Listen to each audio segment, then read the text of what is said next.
Hi, everybody, and welcome to my channel. I'm Bloody Wilderness, and please excuse the lighting and everything here, y'all. I don't quite have it all together just yet, but okay, so the other day I made a video about a rolling blackout here in South Texas, and this morning I decided to do a little research on it to find out kind of a little bit more about what we're in for. And something really odd came up on my computer, and a couple of stories came up on my computer, articles. But first of all, I just wanted to mention that it says on Blackouts Ready South Texas, on readysouth.texas.gov, that you can call your local power or call your power company before rolling blackouts occur if you use a battery operated wheelchair, life support system, or other power dependent equipment. Now, last year, I had a family member on oxygen here in the household when what was going around, and we were facing a massive storm, and I did not know what we were going to do to keep this person alive. So I have a generator other than my solar generator, and I was looking up how to use it, and it said that I needed a grounding rod. And so, I pretty much figured out how to use the generator, but I've never used a grounding rod before. So I have to look into that. And luckily, the storm did not hit us. I'm very grateful for that. Believe me, I'm very grateful for that. But you can let them know. Apparently, they keep a list and map of locations power dependent customers. In case of an emergency, ask them what alternatives are available in your area. So I know how stressful that can be if you have someone on oxygen or any type of medical device, wheelchair, all of that. Those are things to think about. And but then I looked at blackouts coming this summer under Liberty Unyielding. And I know I just think it's obvious that we're really facing some difficult times ahead here. And, we depend on this right here really badly. We need the grid. It says that the blackouts, from Liberty Unyielding, May 22nd, 2022. Our rolling blackout was on the 25th. It says blackouts could plague a number of states in the U.S. this summer. Regulators warn as a combination of drought, heat, potential cyber attacks, geopolitical conflicts, and a supply chain problem could disrupt the power supply. According to a grim new report, all the reports are pretty grim, it seems like. It says the U.S. and Canada are at elevated or high risk of energy shortfalls during the summer's hottest month, especially the Midwest, due to plummeting river levels, which cripple hydropower production.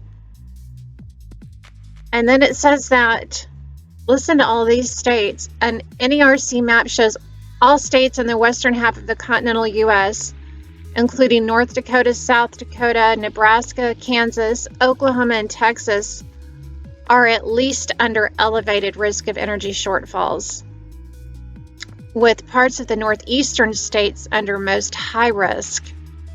Arkansas, Louisiana, Michigan, Wisconsin, Iowa, Minnesota, Illinois, Indiana are entirely or partly at high risk.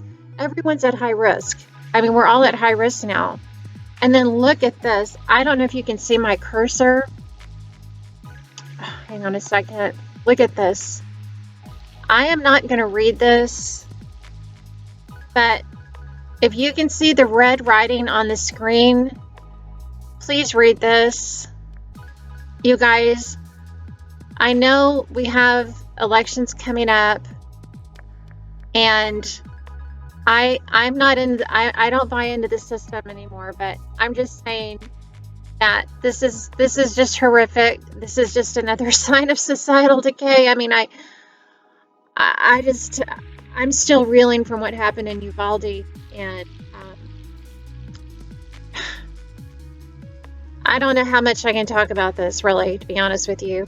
because we had one of these not long ago, and he came out to the site, and he acted strangely, very strangely. If y'all remember the one that happened at a retail outlet here in Texas, and how odd his behavior was.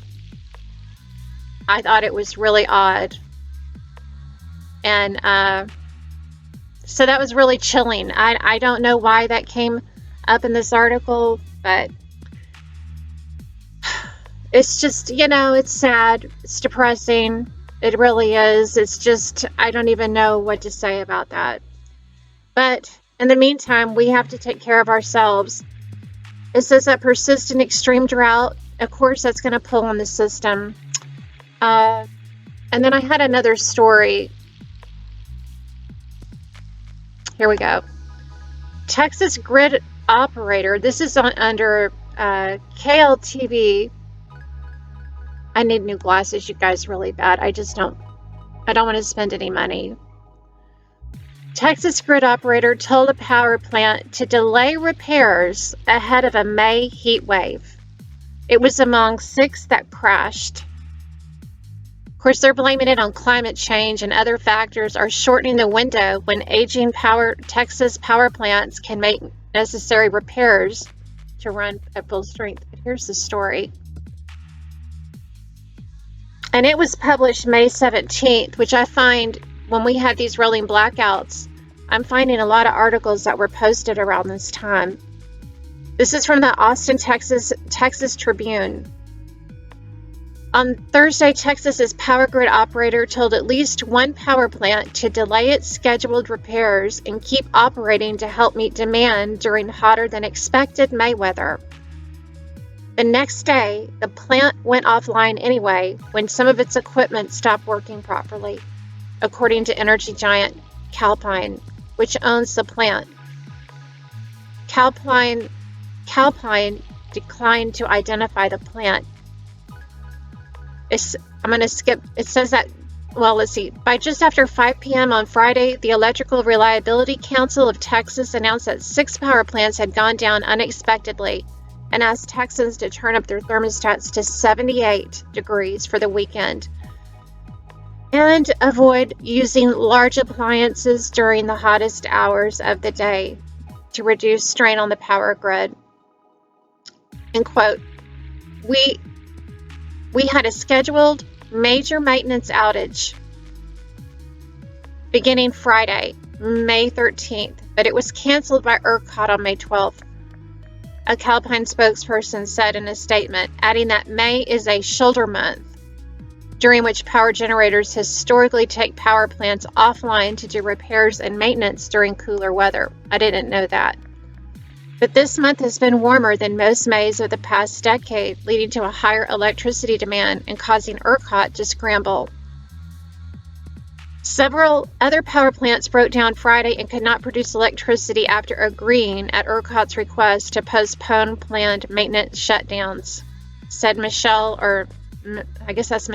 Richmond, who represents power plants across the state as executive director of the Texas Competitive Power Advocates.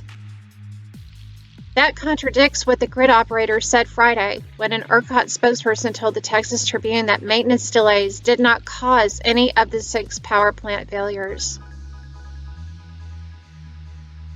Well, it goes further on to say that ERCOT's public statement said that 6 power generation facilities tripped offline, resulting in the loss of approximately 2,900 megawatts or milliwatts. I'm sorry, I should look that up. Probably megawatts of electricity, enough to power more than just a little over 500,000 homes, you guys, 580,000 homes. At this time, all reserve generation resources available are operating. It said that this brief statement raised more questions than it answered and didn't address the plant's locations, whether they were all offline at the same time or why they failed unexpectedly. And that ERCOT's taking a top-down approach. It says, in determining when to tell companies to delay needed repairs, and doesn't take into account what these complex machines need to make sure they get the maintenance done. And we're having the chain shortage, and parts are hard to come by. And I don't know how many of these parts are made over there. I don't know if any are made over there. I would imagine some are over there, is all I'm going to say. So, I don't want to go on and on and on about it, but this is definitely a reality. I mean, we were warned during the last election. We were warned about this. And it gets hot.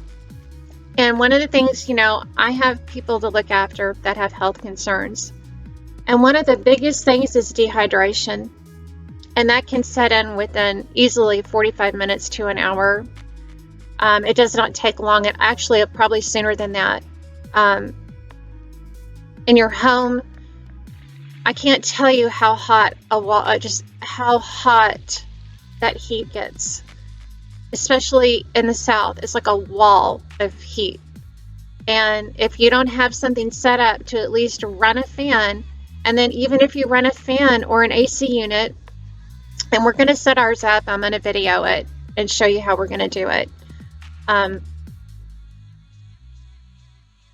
Because when you're running a fan or an air conditioning, you've got to remember that it's blowing that air, and that air is going to dehydrate you. It's wind, basically.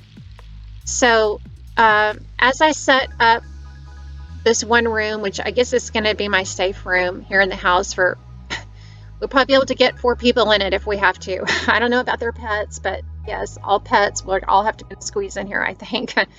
But, especially the elderly, but, the dehydration is what usually gets people in this heat. And anyway, I just thought that was really odd that one article popped up, and that in discovering that, they do have scheduled maintenance, rolling blackouts. Those are things to think about. I can't find the article, but I did find one to where they had, well, this one mentioned it, but I had found another one where they decided against the scheduled rolling blackout. And instead of, I guess, focusing on repairs because the demand is so high. And 78 degrees, man, 78 degrees is hot.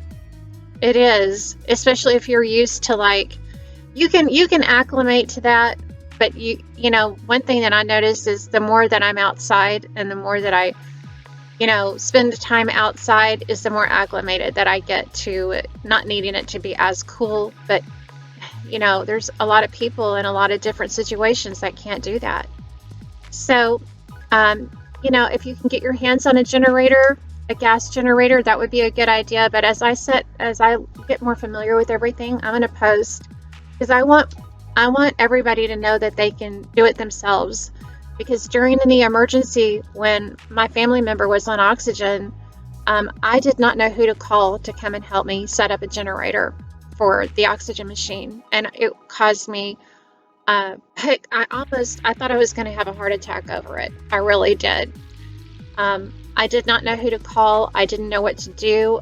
Because another thing was, it was contagious. It was so contagious, and people didn't want to be around other people when that's going around. And that's another thing that we have to look at, is how much can we get self-sufficient with whatever this thing is on the horizon. Whether it manifests itself or not will remain to be seen.